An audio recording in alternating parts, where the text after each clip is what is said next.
Halo teman-teman semuanya, perkenalkan namaku Aisyah Adriani S dengan NIM 2402106012. Aku berasal dari program studi Psikologi, Fakultas Ilmu Sosial dan Ilmu Politik Universitas Mula Warman Angkatan 2024. Pada video kali ini, aku bakal jelasin tentang perkembangan remaja madya dan remaja akhir.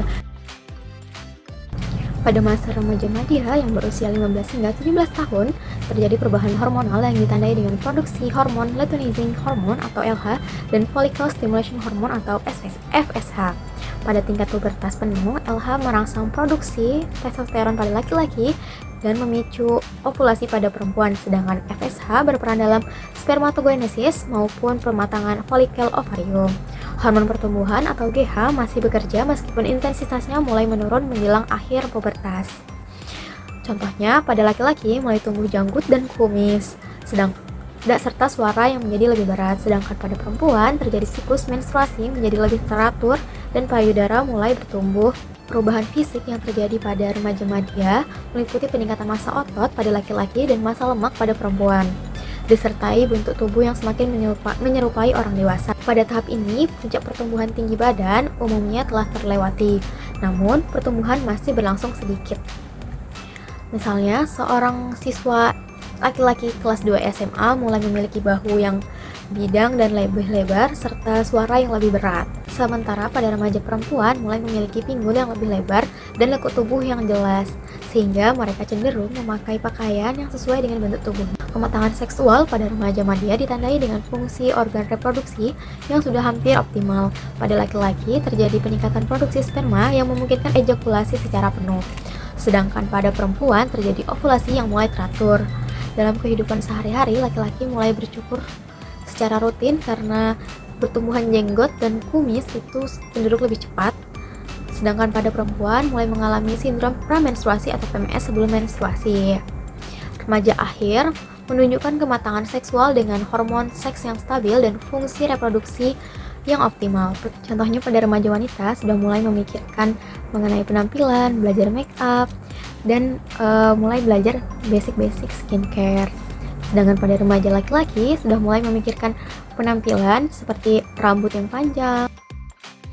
Berdasarkan teori perkembangan kognitif menurut Piaget, pada remaja madya dan remaja akhir memasuki tahap operasional formal.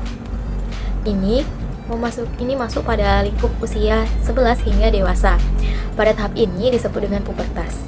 Pada tahap ini disebut dengan pubertas. Kaum muda berpikir dengan cara yang lebih teoritis dan konsisten serta lebih penuh harapan. Remaja madya yang berusia 15 hingga 17 tahun mulai berpikir kritis tentang isu sosial dan nilai-nilai. Misalnya, mereka dapat mengikuti diskusi tentang ketimpangan sosial atau menyusun argumentasi mengenai keadilan. Mereka juga mampu membayangkan berbagai kemungkinan akibat dari suatu tindakan. Misalnya, jika aku memilih jurusan X, kemungkinan karir masa depanku seperti apa. Selanjutnya, remaja akhir yang berusia di atas 18 tahun berpikir lebih matang dan sistematis dalam membuat keputusan penting, seperti memilih jurusan, kuliah, atau merencanakan karir. Mereka akan mempertimbangkan berbagai skenario secara logis dan menimbang keuntungan resiko secara objektif. Contohnya, jika aku memilih jurusan X, keuntungan dan resiko apa yang akan aku peroleh di masa depan nanti. Sedangkan, menurut teori perkembangan kognitif David Elkin tahun 1967 menyatakan bahwa perubahan fisik saat remaja membuat mereka lebih mementingkan diri sendiri dan sulit untuk membedakan antara pikiran sendiri dan orang lain. Ini menyebabkan remaja merasa seolah ada audiens imajiner yang selalu memperhatikan penampilan perilaku mereka.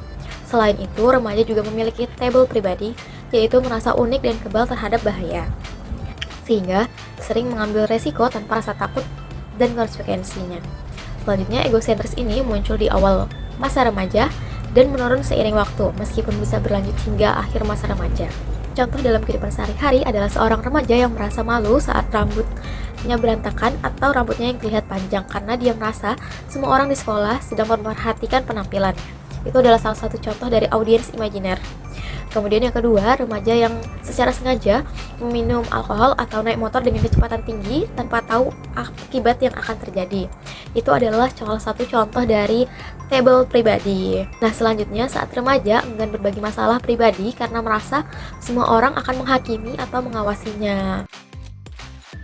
Strategi efektif menghadapi masalah sosial emosional remaja, madya dan remaja akhir itu yang pertama, kita dapat membangun komunikasi terbuka dan empati.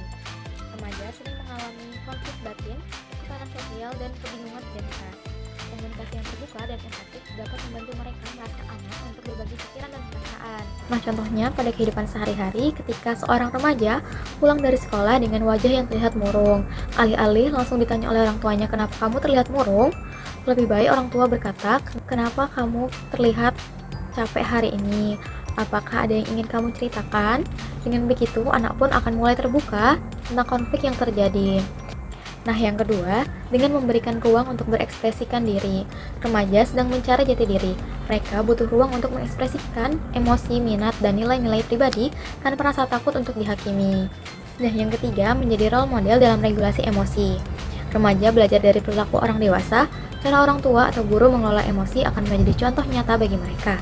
Dengan menunjukkan cara mengelola stres dan mengakui kesalahan, itu dapat memberikan contoh regulasi emosi yang baik kepada remaja. Contohnya ketika orang tua merasa kesal ketika anaknya lupa membersihkan kamar dan orang tua tersebut berkata, aku kecewa karena kamu lupa atau tidak menepati janjimu.